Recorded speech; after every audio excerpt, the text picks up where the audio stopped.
एक बार फिर से आपका स्वागत है हमारे YouTube चैनल मैजिकल एजुकेशन में। आज का हमारा ये वीडियो जनरल अवेयरनेस की सीरीज का वीडियो है और ये उस सीरीज का 6th पार्ट वाला वीडियो है। आपको इसके आगे भी इसके कई सारे पार्ट्स मिलेंगे, इसीलिए आप हमारे चैनल को सब्सक्राइब कर ले ताकि आपको सब पार्ट्स मिलते रहें।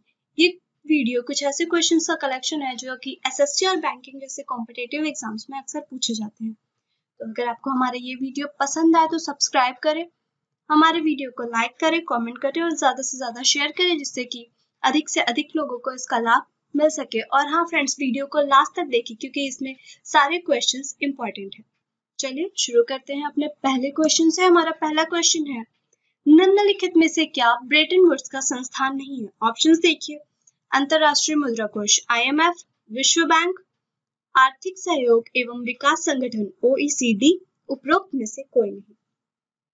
तो फ्रेंड्स, विश्व बैंक यानी कि IBRD तथा अंतरराष्ट्रीय मुद्रा कोष IMF की स्थापना ब्रेटन वुड्स में आयोजित सम्मेलन के बाद हुई थी।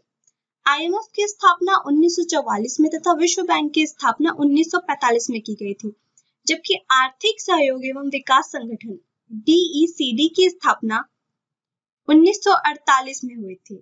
यह यूरोपीय आर्थिक सहयोग संगठन है, इसीलिए जो हमारा ऑप्शन सी यानी कि आर्थिक सहयोग एवं विकास संगठन, ये सही ऑप्शन होगा। अगला प्रश्न है, डाटा वर्ड 1 की विषम या सम संख्या है, यह ज्ञात करने के लिए किसका प्रयोग किया जाता है? ऑप्शन देखिए, parity bit, sign bit, zero bit, carry bit.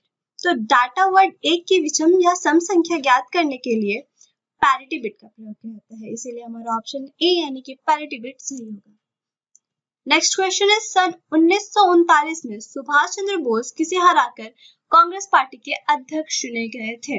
Options देखिए, मौलाना अबुल कलाम आजाद, जवाहरलाल नेहरू, VB पटेल, पट्टाभी सीतारामैया। तो फ्रेंड्स, सन 1939 का कांग्रेस अधिवेशन त्रिपुरी में हुआ था और वहां पे सुभाष चंद्र बोस जी ने गांधी जी के उम्मीदवार, और गांधी जी के उम्मीदवार कौन थे? पट्टाभी सीतारामैया। उन्होंने इन्हें पराजित करके अध्यक्ष मतलब सुभाष चंद्र बोस जी ने पट्टाभी सीतारामैया को पराजित किया और फिर वो अध्यक्ष चुने गए, ठीक है। और उसके कुछ समय बाद सुभाष चंद्र बोस जी ने अध्यक्ष पद से इस्तीफा दे दिया, तो डॉक्टर राजेंद्र प्रसाद को अध्यक्ष बनाया गया था उस समय। और अगला क्वेश्चन है, बर्फ को बुरादे में पैक क्यों नहीं किया जाता है? ऑप्शंस देखिए, बुरादा आसानी से पिघलने नहीं देता, बुरादा ऊष्मा का कुचालक होता है, बुरादा बर्फ से चिपकता नहीं है, बुरादा ऊष्मा का सुचालक होता है। तो फ्रेंड्स, बर्फ को बुरादे में पैक करने का प्रमुख कारण यह है कि बुरादा ऊष्मा का कुचालक होता है, जिससे बाहर की ऊष्मा अंदर और अंदर की ऊष्मा बाहर नहीं आ पाती और बर्फ पिघलने से बच जाता है। इसीलिए हमारा ऑप्शन बी यानी कि बुरादा ऊष्मा का कुचालक होता है सही ऑप्शन। अगला प्रश्न है, निम्नलिखित में से कौन संघ राज्य क्षेत्र नहीं है? ऑप्शन, लक्षद्वीप, पुदुचेरी, नागालैंड, दादर एवं नगर हवेली। तो फ्रेंड्स, नागालैंड भारत का उत्तर पूर्वी राज्य है। भारत में ऐसे कुल राज्यों की संख्या कितनी है? 29, जबकि केंद्र शासित प्रदेशों की संख्या 7 है।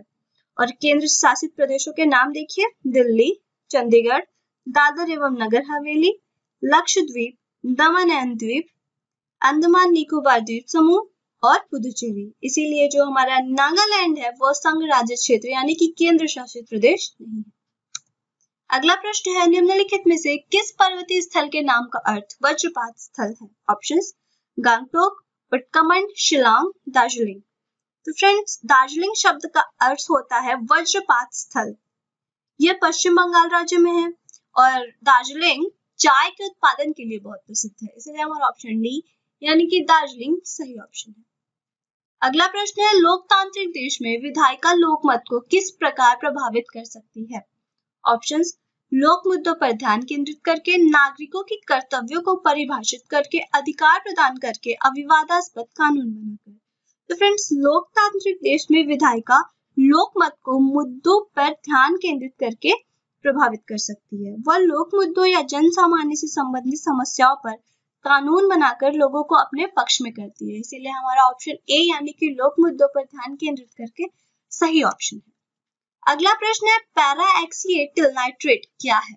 ऑप्शन, गौण प्रदूषक, एसिडिक डाई, पादप हार्मोन, विटामिन। तो फ्रेंड्स, पैरा पैरोक्सी एसिटिल नाइट्रेट एक प्रकार का द्वितीयक या गौड़ प्रदूषक है, इसीलिए हमारा ऑप्शन ए गौड़ प्रदूषक सही ऑप्शन है। अगला प्रश्न है कि पंचायत समिति किसके प्रति अपने कार्यों के लिए जवाबदेह होती है? ऑप्शंस देखिए, जनपद पंचायतें, अंचल पंचायतें, ग्राम पंचायतें और ग्राम सभाएं, जिला परिषदें। तो फ्रेंड्स, पंचायत समिति ग्राम और जिला स्तर के मध्य समन्वय का कार्य करती है। यह जिला परिषद को अपने कार्य का रिपोर्ट देती है, अर्थात पंचायत समिति अपने कार्यों के प्रति जिला परिषद को जवाब देती है, इसीलिए ऑप्शन डी जिला परिषदें सही ऑप्शन है। अगला प्रश्न है, केरल किसकी खेती के लिए प्रसिद्ध है? ऑप्शंस देखिए, नारियल, काले मिर्च, रबड़, चावल। हमें बताना है कि केरल इनमें से किस किस की खेती के लिए प्रसिद्ध है। तो फ्रेंड्स, केरल भारत का सबसे बड़ा मसाला उत्पादक राज्य है। यहाँ लौंग, काले मिर्च आदि अधिक मात्रा में पैदा किया जाता है। इसके अतिरिक्त यहाँ नारियल और रबड़ उत्पादन में भी अग्रणी स्थान है, जबकि चावल के उत्पादन के लिए अग्रणी राज्य पश्चिम बंगाल है। इसके अतिरिक्त उत्तर प्रदेश, पंजाब, आंध्र प्रदेश में भी चावल की खेती की जाती है, इसीलिए नारियल, काली मिर्च और रबड़ सही ऑप्शन होगा। और ये तीनों हमारे ऑप्शन डी में मिल रहे हैं, जिसमें कि 1, 2 और 3 है, इसीलिए हमारा ऑप्शन डी सही ऑप्शन है। अगला प्रश्न है, निम्नलिखित में से कौन सा युग्म सही मेल नहीं खाता? चाणक्य चंद्रगुप्त, हर्षवर्धन वेनसांग, विक्रमादित्य चैतन्य, अकबर टोडरमल।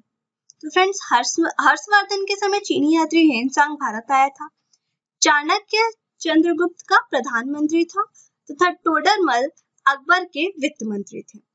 चंद्रगुप्त द्वितीय विक्रमादित्य के समय चीनी यात्री फायान भारत आया था। चैतन्य भक्ति आंदोलन के प्रमुख संत थे, सिकंदर लोदी के समकालीन थे, इसीलिए हमारा ऑप्शन सी यानी कि विक्रमादित्य चैतन्य गलत ऑप्शन है। अगला प्रश्न क्या है, विधायिका को किस प्रकार की सरकार में कार्यपालिका से अधिक प्राथमिकता मिलती है? ऑप्शंस देखिए, संघीय सरकार, संसदीय सरकार, राष्ट्रपति सरकार, अधिकारवादी सरकार।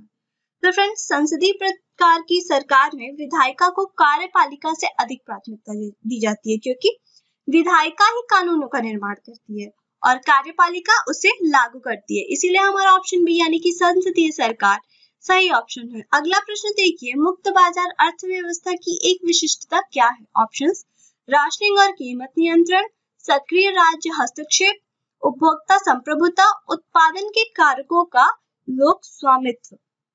तो फ्रेंड्स, मुक्त बाजार अर्थव्यवस्था में बाजार पर किसी भी प्रकार का नियंत्रण नहीं होता है और सरकार उसमें हस्तक्षेप भी नहीं करती है। इसमें केवल उपभोक्ताओं की ही स्वतंत्रता होती है, इसीलिए हमारा ऑप्शन सी यानी कि उत्पादन के कारकों का लोक स्वामित्व सही ऑप्शन है। अगला प्रश्न है, विश्व में सबसे लंबी महाद्वीपीय रेलवे कौन सी है? Options, trans Atlantic railway, Canadian Pacific railway, Canadian National railway, trans Siberian railway. तो फ्रेंड्स, ट्रांस साइबेरियन रेलवे जो है वो विश्व का सबसे लंबा रेल मार्ग है और ये रूस को पूर्व से पश्चिम तक जोड़ता है।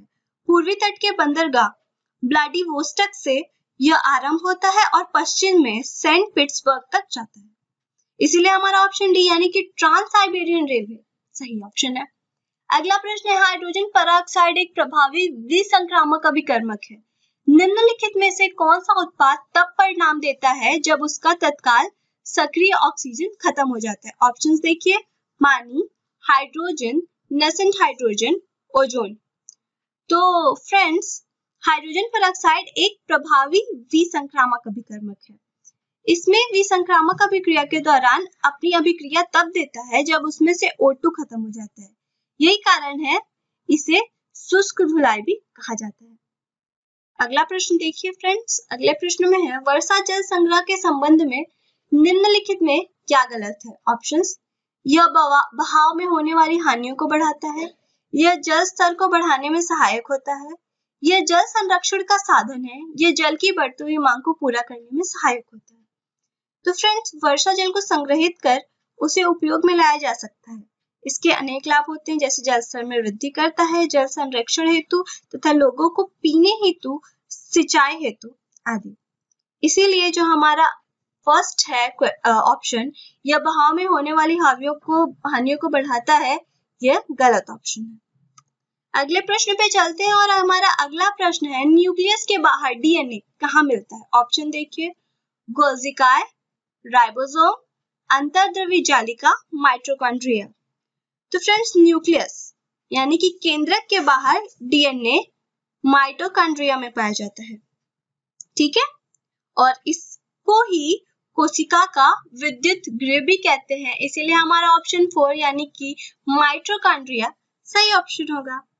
अगले प्रश्न की ओर बढ़ते हैं और अगला प्रश्न है भ्रूण की अपरा कोशिका किसमें सहायक होती है? ऑप्शन देखिए, उत्सर्जन, पाचन, श्वसन, संरक्षण। तो फ्रेंड्स भ्रूण का विकास अपरा कोशिका द्वारा होता है और यह भ्रूण में विकसित हो रहे बच्चे के उत्सर्जन तंत्र में सहायक होता है, इसलिए हमारा ऑप्शन ए यानी कि उत्सर्जन सही ऑप्शन होगा। अगला प्रश्न है गैस भरे गुब्बारे का नाखून की तुलना में सुई से फटना आसान होता है, क्यों? तो फ्रेंड्स ऑप्शंस भी देख लेते हैं इसके। नाखून सुई की तुलना में अधिक लंबा होता है, सुई गुब्बारे पर नाखून की तुलना में अधिक दबाव डालती है, गैस सुई के साथ अधिक प्रतिक्रियाशील होता है, नाखून गुब्बारे पर सुई की तुलना में अधिक दाब डालती है। तो फ्रेंड्स गैस भरे गुब्बारे को नाखून की तुलना में सुई से फाड़ना आसान इसलिए होता है क्योंकि सुई जो है वो गुब्बारे पर नाखून से ज्यादा दाब डालती है, इसलिए हमारा ऑप्शन बी सुई गुब्बारे पर नाखून की तुलना में अधिक दाब डालती है, ये सही ऑप्शन है। तो फ्रेंड्स अगर आपको हमारा ये वीडियो पसंद आए तो हमारे चैनल को सब्सक्राइब कर लें क्योंकि ऐसे बहुत सारे वीडियो आपको मिलते रहेंगे। हमारे वीडियो को लाइक करें, कमेंट करें और ज्यादा से ज्यादा जितना हो सके इसे शेयर करें। Thanks for watching, see you, have fun.